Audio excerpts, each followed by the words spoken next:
Alexis Moncayo y Licenia Espinel comparten un diálogo con el invitado. En Punto Noticias hablamos de...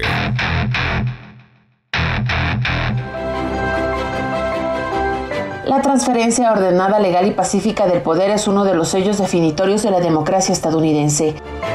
En 244 años de historia de ese país, nunca ha habido un presidente que se rehúse a abandonar la Casa Blanca después de haber perdido una elección. Por eso, el anuncio del presidente Donald Trump de negarse a aceptar su derrota ante Joe Biden genera una situación tan nueva como desconcertante. Biden ha conseguido ganar en una cantidad de estados que le aseguran más de 270 votos en el colegio electoral, por lo que tiene el derecho a ocupar la presidencia por los siguientes 4 años. Sin embargo, la campaña del candidato derrotado emitió un comunicado asegurando que la elección está lejos de haberse terminado. Es así que Trump tiene recursos legales y legítimos que todavía puede emplear para disputar el resultado de la votación. Pero a no ser que ocurra de aquí a allá un giro dramático en las cortes y que pueda probar en los juzgados la existencia de las irregularidades en la elección que él reclama, todavía sin presentar evidencia, el 20 de enero es la fecha en la que el actual presidente debe abandonar el poder.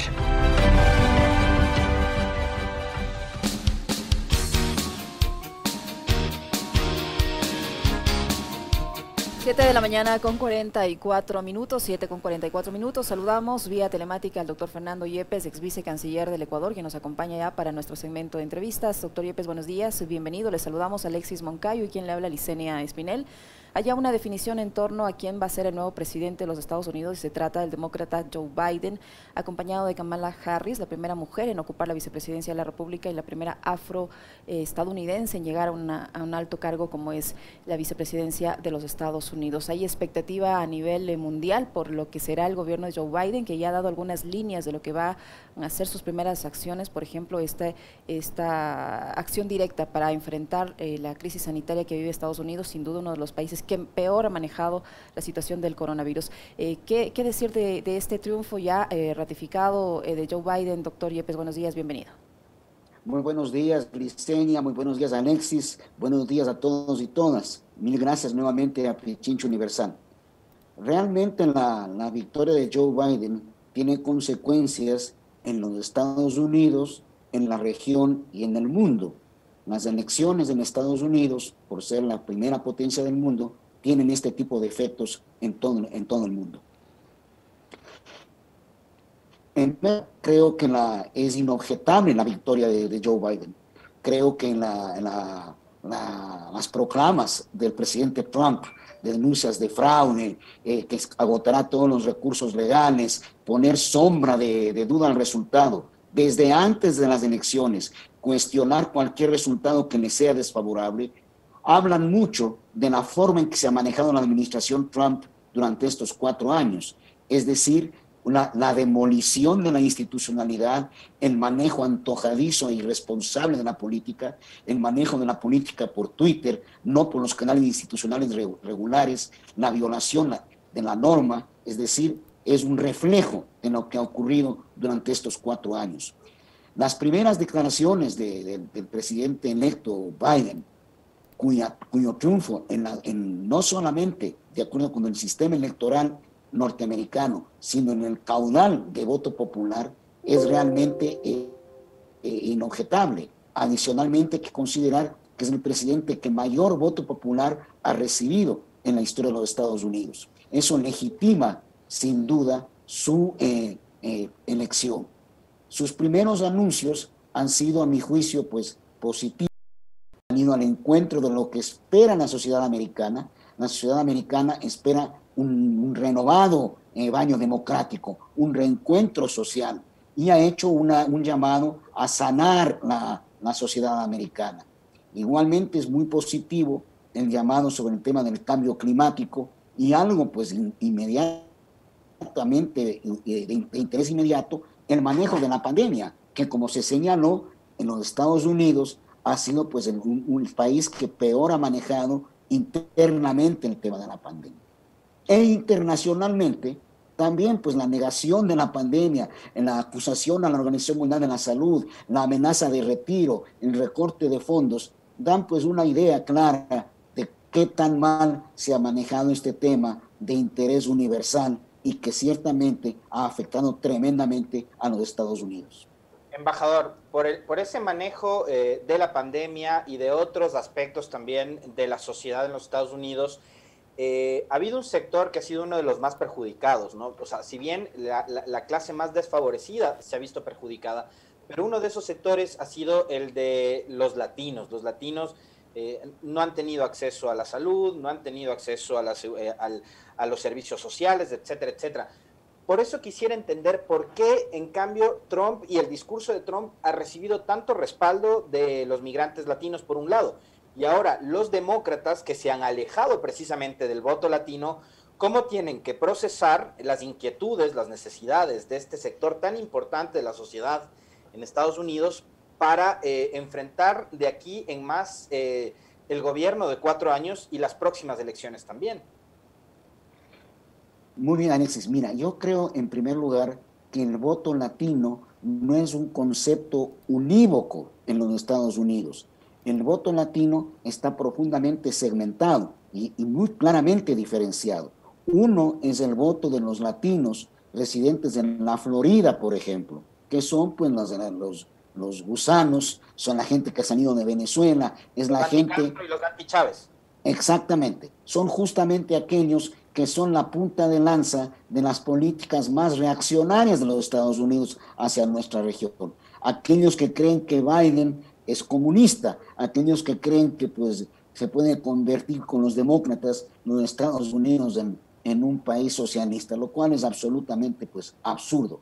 Pero este grupo latino es un grupo poderoso, es un grupo de presión, es gente con recursos, es gente que recibe financiamiento, es gente que hace política activa en contra de los movimientos progresistas en los Estados Unidos y obviamente en nuestra región. Son aquellos que tienen como bandera la intervención en nuestros países, la violación del derecho internacional. Pero el gran voto latino en California, en los estados del oeste de los Estados Unidos, en los centros industriales del este, en Nueva York, en Chicago, es un voto que pues evidentemente no ha favorecido al presidente Trump. El voto en California, donde hay la mayor concentración de migrantes latinos, mexicanos sobre todo, es claramente demócrata. En Illinois también. Es decir, hay un voto diferenciado. Pueden haber latinos que hayan mejorado su situación en estos 4 años. Eso es posible pues, en un universo tan grande. Los latinos son pues, la primera minoría en los Estados Unidos. Pero el hecho cierto es que la política desarrollada por el presidente Trump es una política que criminaliza la migración, es una política xenófoba, racista, que se ha expresado no solamente en el avance en la construcción del muro, sino en el discurso diario de él. Y tiene ejemplos tan nefastos, tan violatorios de derechos humanos, como la separación de las familias, la separación de los menores. Esto es algo que golpea profundamente al latino en los Estados Unidos, al migrante en los Estados Unidos y a todos los latinoamericanos que tenemos conciencia. Es decir, no es posible que un latinoamericano esté conforme con una política migratoria de esa naturaleza. Y es inaceptable que un gobierno que tiene más de 1 millón de migrantes en los Estados Unidos no haya alzado su voz de protesta durante 4 años. Doctor Yepes, en ese sentido, ¿qué va a pasar con el Ecuador una vez que asuma el 20 de enero próximo el señor Joe Biden la presidencia de los Estados Unidos, tomando en cuenta que el gobierno, como usted lo señala, ha sido muy seguidor, muy partícipe del presidente Donald Trump? La política exterior del gobierno de Lenín Moreno es la más servil y entreguista de los últimos 40 años, quizás de toda la historia del Ecuador. Ha habido otros gobiernos pues, muy alineados con los Estados Unidos, como el caso de Febres Cordero, pero hay una diferencia muy marcada. Febres Cordero ganó las elecciones con ese discurso. Aquí ha habido una traición al mandato popular y un alineamiento que se ha manifestado pues, en la manera más servil en temas pues, de tanta trascendencia como la entrega de Julian Assange, el reconocimiento de Guaidó, la candidatura del BID, el apoyo a Almagro. Es decir, un servilismo irreflexivo, contrario al interés nacional, la destrucción de la integración, pues no puede haber sido más repudiable en todo sentido. Con la llegada de Joe Biden, la política exterior de los Estados Unidos no va a cambiar sustantivamente. El carácter asimétrico de las relaciones con el Ecuador, con América Latina, con el mundo en desarrollo, no cambia. Los Estados Unidos siguen siendo la gran potencia con intereses globales que nos protege a ultranza. Lo que sí cambiará es la aproximación que tiene. No será una aproximación tan impositiva, tan dura, pues tan inorgánica como la que ha tenido el presidente Trump. Muchos de los cambios de aproximación a Estados Unidos dependen de los países latinoamericanos. El Ecuador necesita y requiere buenas relaciones con Estados Unidos, como todos los países del mundo, pero esas relaciones no mejoran por ser serviles, no mejoran por hacer todo lo que nos digan. Las relaciones mejoran sobre la base del respeto mutuo, de la soberanía, de la dignidad, de poner nuestros intereses en la mesa de negociaciones, de defender lo nuestro.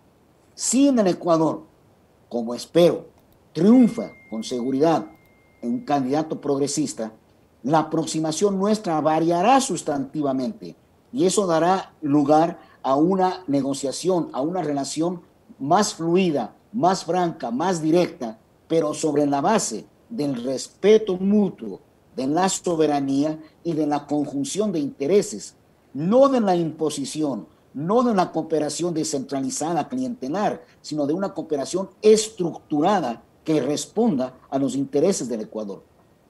Esto ya lo hicimos en la Revolución Ciudadana. Sí, dime, Alexis.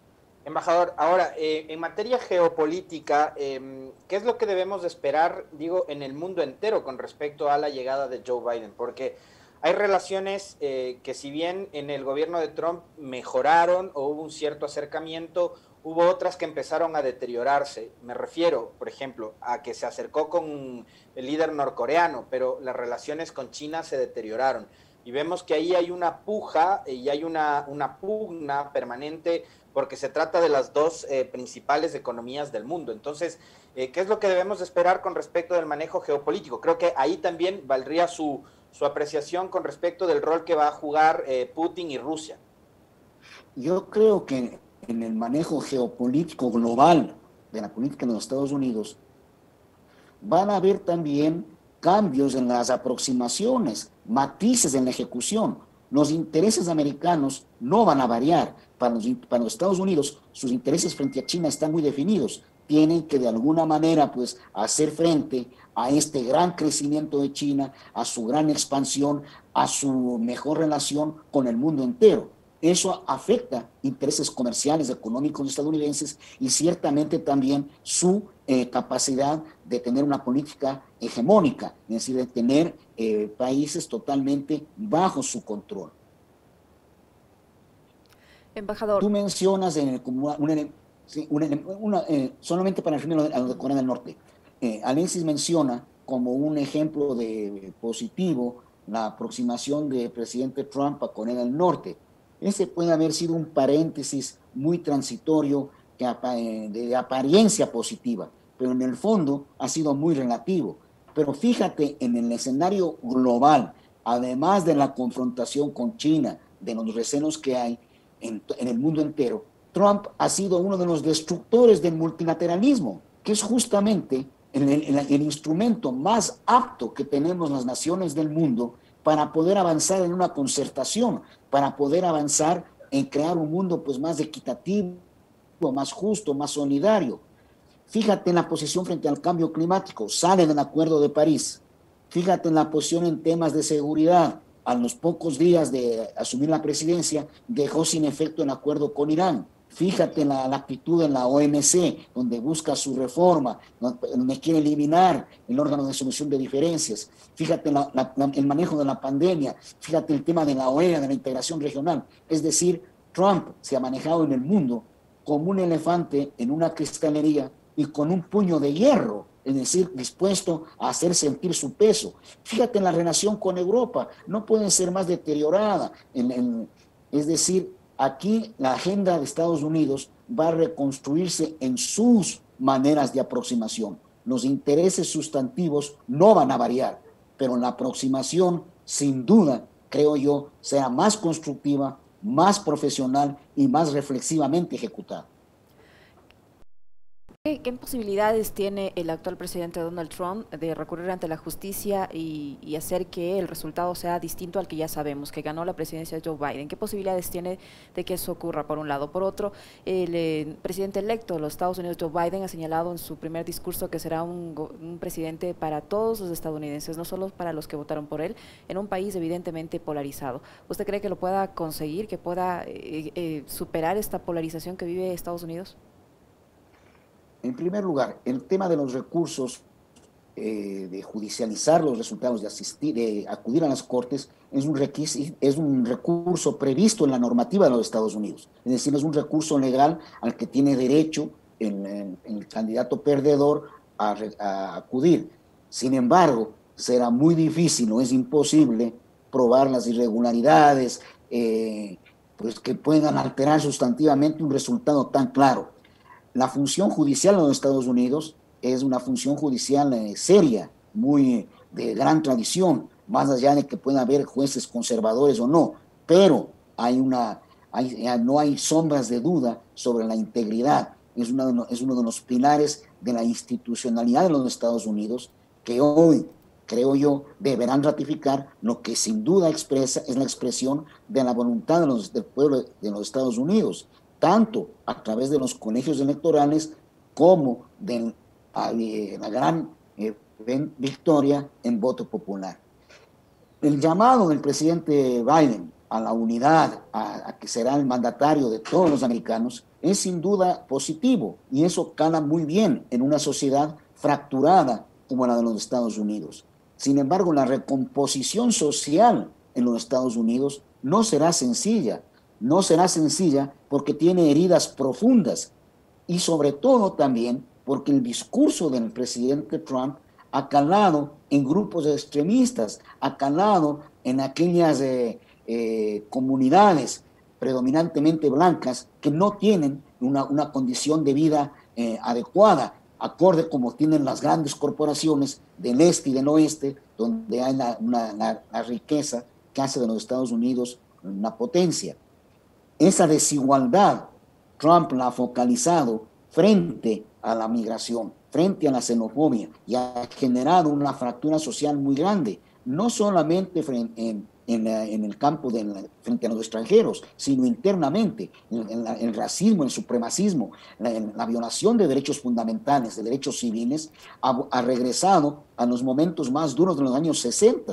Es decir, hay una fractura social muy profunda que no será fácil superar, pero el discurso inicial del presidente electo va al encuentro de superar esa situación tan difícil para poder avanzar positivamente.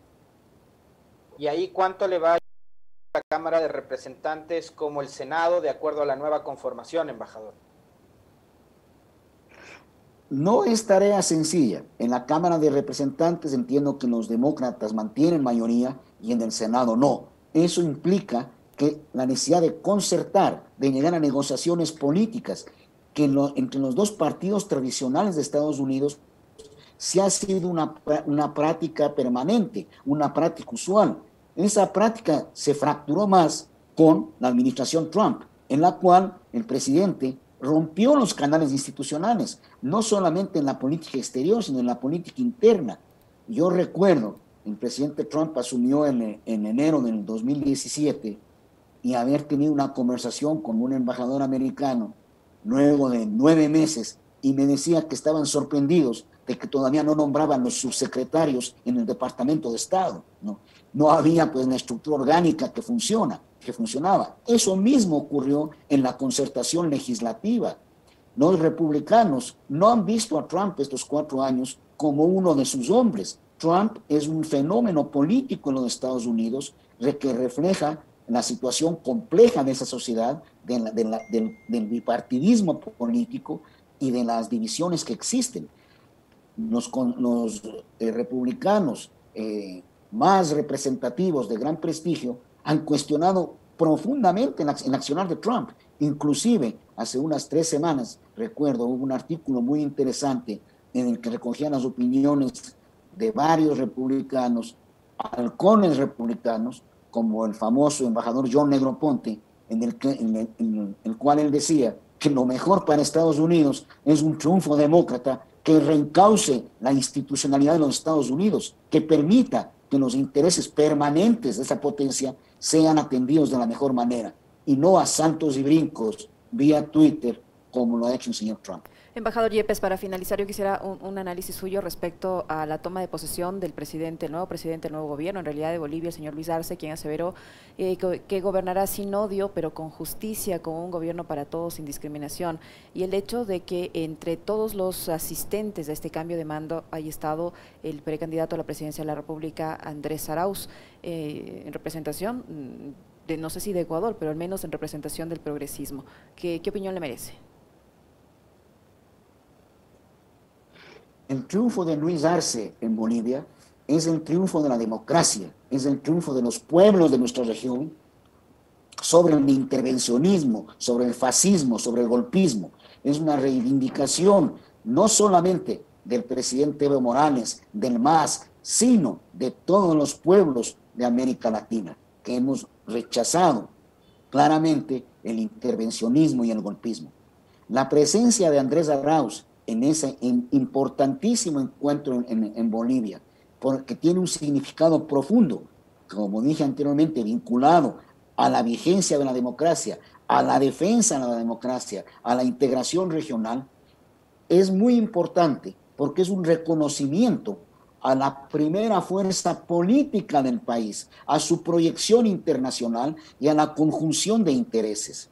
Justamente en estos encuentros es donde se llegan a acuerdos de funcionamiento político, se acuerdan acciones político y diplomáticas, se acuerdan estrategias, y ya queda clara realmente la visión que tienen los líderes progresistas que estuvieron en La Paz.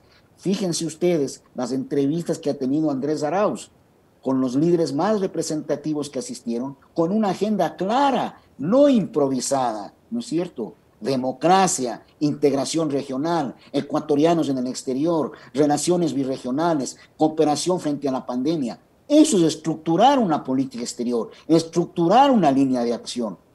Es todo lo contrario de lo que ha acontecido estos años en los que hay una política exterior tutelada, sin iniciativas, servil, que no ha buscado la concertación entre pares, sino seguir una agenda impuesta.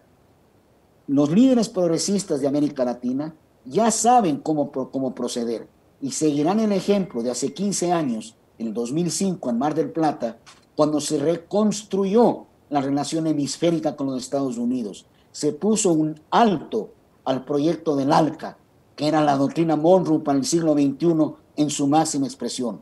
Y logramos potenciar la integración regional, una integración regional soberana, acorde con nuestros intereses, para juntos poder enfrentar, negociar soberanamente con potencias como los Estados Unidos, como la Unión Europea. Ese camino se ha empezado a trazar nuevamente en La Paz y afortunadamente con el Ecuador como un protagonista principal, con el Ecuador como ha sido siempre un actor de las relaciones internacionales de dignidad y soberanía.